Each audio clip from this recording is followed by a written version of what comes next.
Days to remember telephone numbers. The little girl was trying to get the telephone operator to find a telephone number for her. Operator, you can find that number in your telephone directory. Little girl, oh, I can't. I'm standing on it. Although most of you do not have to stand on the telephone directory in order to use the phone, you have to use it quite often to look up numbers that you've forgotten. Sure, many people feel that it isn't necessary to remember phone numbers since that's what the directory is for. But the fact remains that the phone companies have to keep information. Operators on duty continually. Next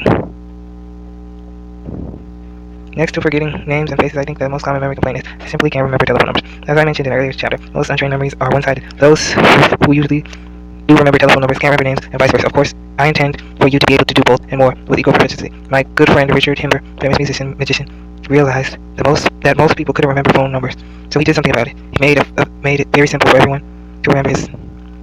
He just told them to dial his first name, R. Himber. Somehow he managed to obtain an exchange for his telephone that begins with the letter RH. The rest of this number is 46237, which you get when you dial Ember. Now, don't you all dial it, just see if it's true. Take my word for it, it is. This, of course, solved everybody's problem when it came to remembering Mr. Himber's telephone number, if they remember his name, but unfortunately, we can't all have numbers like this. No, you'll just have to learn to remember phone numbers, and the telephone operators will love you for it. Phone numbers in New York and most major cities consist of an exchange name, an exchange number, and 4 trunk line numbers, i.e. Columbus 56695. By making a ridiculous association of 2 or 3 words or items, you can memorize any telephone number, and by adding 1 through to your association, you can remember to whom the phone number belongs to. Most telephones in use today are dialed phones, so all that is necessary to remember is the first 2 letters of the exchange name. Since that is all we have to dial, these 2 letters are all we will consider. Now then, the first thing you have to learn is to form one word which will immediately help you to recall both the first 2 letters of the exchange name and the exchange number. The word, of course, should be one that can be pictured easily. The number CO 56695 can serve as an example. How can we find one word to represent CO5? Simple. The word must begin with the letter CO, and the very next constant sound in the word must be a sound that represents the exchange number. According to our phonetic alphabet, in this case, it is the one sound representing 5. Any word that can be pictured will do, no matter which sound follows the one sound, because those will be discarded. The only thing that matters in the word you choose are the first 2 letters and the next 2 consonant sounds. For example, the word column would represent CO5. The MN at the end of the word is disregarded. The word Coliseum would also fit the system. If you think of a word that can be pictured that has no other letter after the constant that represents the exchange number, use it. The word coal is an example that fits this case. Keep in mind that you don't have to use a word that has only the first 2 letters and the exchange number. Sound the first word that comes to you. Is usually, although not always, the one to use. If the number you wish to memorize begins with B8, you could use the word beef, B8. Here are a few more examples to make sure that you get the idea. Regent 2, rent, Reynard the fox, Esplenda 7, escape, escalator, G, Ram, Ursi, 8, grave, graph, Delaware 9, deep, deputy, Gordon 5, sold, goal, Clover 3, calm, climb. I've given only 2 words for each exchange, but there are many others that would fit. Do you see how simple it is? There's no reason why you shouldn't be able to find a word immediately to represent any exchange and exchange number. Let me remind you that the word you select has to have a meaning for you. Only probably if I gave 10 people an exchange and exchange number, they would each use a different word to help remember. Although nouns are usually best, that doesn't mean that you have to use a noun. Some of you may find that a Polynesian word you may know is just right for a certain exchange and exchange number. If so, use it. Doesn't matter. It doesn't matter. What does matter is that it recalls the exchange for you. I could give you a list of all the exchange names used in New York City and exchange numbers used with these names, and also give you a word that would represent each of them. I could do that, but I won't.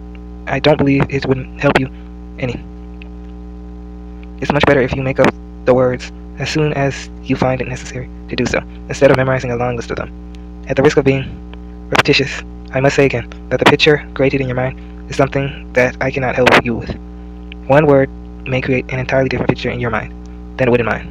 Actually, sometimes it is not even a word that I use, but a thought. I purposely use one in the above example for Regent too. I gave Reynard a word to help remember it. Reynard creates a definite picture in my mind because Reynard the fox was a favorite character of mine when I was a child. If you never read those wonderful stories, then Reynard would mean nothing to you. If I had used Reynard in my association, I would simply picture a fox. True memory would tell that the telephone number begins with RE2 and not F07. Fox, I'm telling you all this just to show you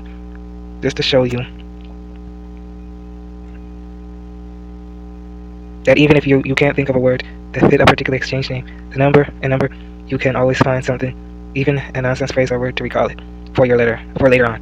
The same thing holds true not only for phone numbers, but for anything that makes it necessary for you to make up a word for an association. Alright, now to go on with the rest of the telephone number. If you understand the idea of how to make up a word for an exchange name and number, the rest is easy. All you have to worry about now are the 4 trunk line numbers. Well, any 4 digital number can be broken into 2 of your peg words if you simply associate the 2. Do remember that 4 digits for the number 4298. You also associate rain 42 to above 98 for 6,317. Chum. 63 to tack 17 for 1935 tub to mule, and so on. You now have all the ingredients for remembering phone numbers. All that remains is to mix them. Let's use CO 56695 as an example to remember this number. Simply associate CO 5 to choo-choo 66 to bell 95 for the number owl 18735. You could use alter to fog to mower, and for ox to 4626, oxen to roach to notch. Now before showing you how to remember whose phone number you're remembering, let me point out that there is one fly in the ointment, so to speak, involved here. We're to make a ridiculous picture in your mind of, say, steam, rope, and tomb. You would know that the exchange was ST3, steam, and that the trunk line numbers were 4,913, rope, tomb. But would you remember whether it was 4,913 or 1,349?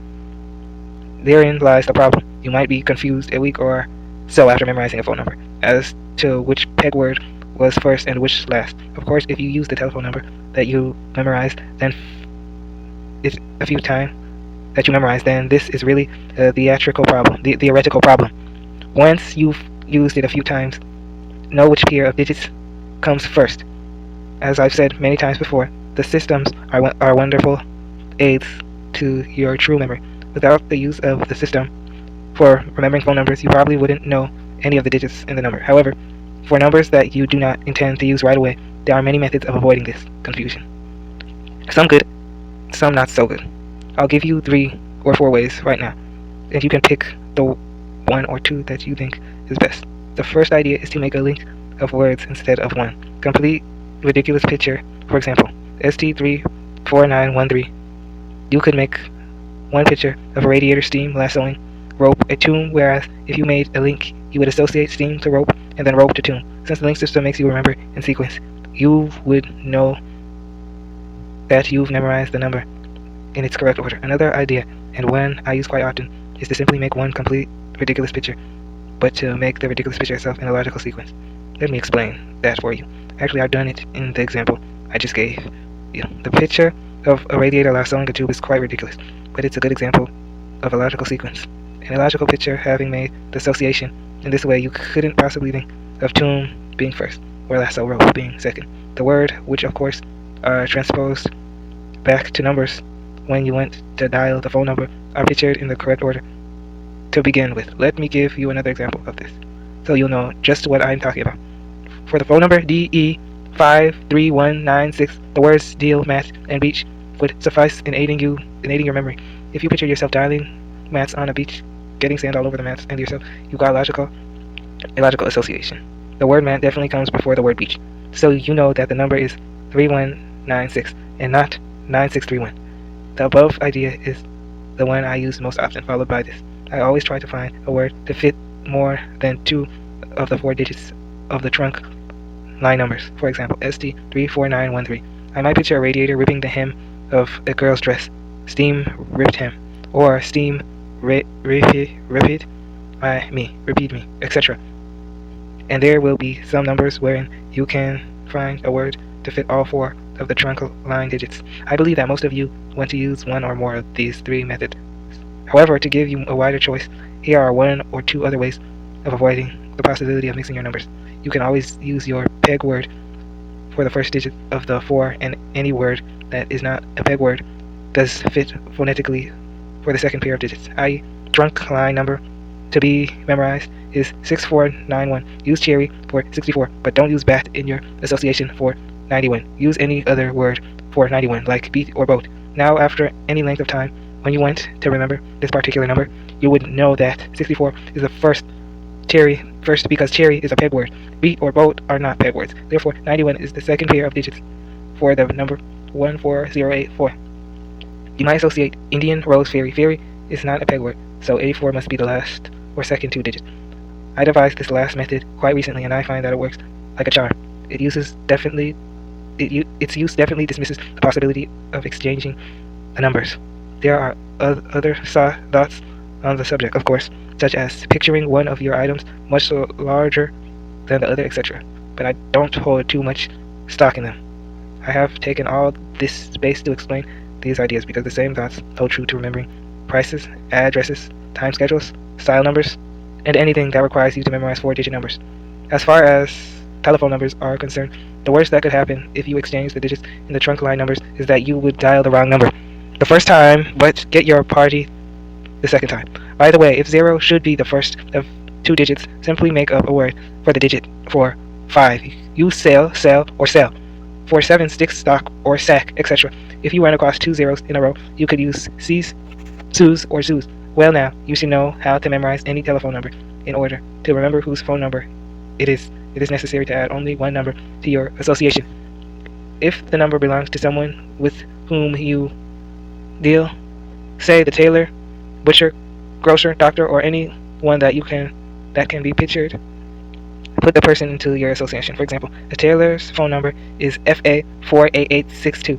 Just make an association of Taylor Farm 5 Chain. If you're using my suggestion of not using the peg word for the last two digits, you could use chin instead of chain. You might picture a tailor, a man sewing, growing fife on his farm, which he plays with his chin. If you like the link idea, simply link the four items. Since a tailor, doctor, dentist, etc. can be pictured, all you have to do is get the picture into your association. If you want to remember names in conjunction with phone numbers, you must use the substitute word system, as you learned in Chapter 16. Mr. Hayes' telephone number is 476-573. You might picture a bale of Hayes, playing an organ, or 7 in jail, 65. Well, it combs, it's here. If you are using the link idea, link Hay to organ to jail to comb. If you like my last suggestion on how to avoid mixing trunk line numbers, change comb to coma, game to coma, etc. Let's say that you wanted to remember Mr. Silverberg's phone number. Use JU69950. You might see a picture of a shiny silver iceberg sitting in the courtroom as Judge JU6 smoking a gigantic pipe that's covered with lace. This is a illogical sequence in one ridiculous picture. I'll use the same number to show you would handle it using any of the methods for keeping the trunk line number straight. Link method. Associate iceberg to judge. The iceberg is pounding his gravel. Then judge to pipe. See a gigantic pipe as a judge. Then pipe to lace. Picture yourself smoking a pipe filled with lace, or see a pipe making lace. If you want to use less items in your association for this particular phone number, you could picture the iceberg as a judge with a lot of pupils. 9950. Use the last method. Simply change lace to any other word that would represent 50. Like glass, low slice, or lasso. I have given you examples of memorizing phone numbers using different ideas because I feel that it is up to you to use the method that comes easiest to you. As with anything else in this book, I can only give you theoretical examples. Your imagination must do the rest for you. The only you can decide which of the certain methods are best for you. I doubt if you would find it necessary to memorize a phone number that you didn't intend to use the great length of time. The fact that you want to remember means that you intend to use it, and as I mentioned before, the association will recall it for you. The first few times, associate, or stop trying to remember it anyways, because the phone number will probably be permanently etched in your memory. As usual, the explanation takes much less than the deed itself. It is but the work of a few moments to memorize the telephone number. Unless you are using it as a memory stunt and want to do it quickly, you would ordinarily have plenty of time to find the proper words to make your associations. The fact that you must think of the number in order to find these words and make the association helps to set it into your mind in the first place. If all I accomplish with this book is to make you think of the think of or concentrate on anything you wish to remember, then I will feel that I've accomplished quite a bit because you will certainly have improved your memory. You can check your improved memory for phone numbers right now by using the test in Chapter 3 again and comparing the score.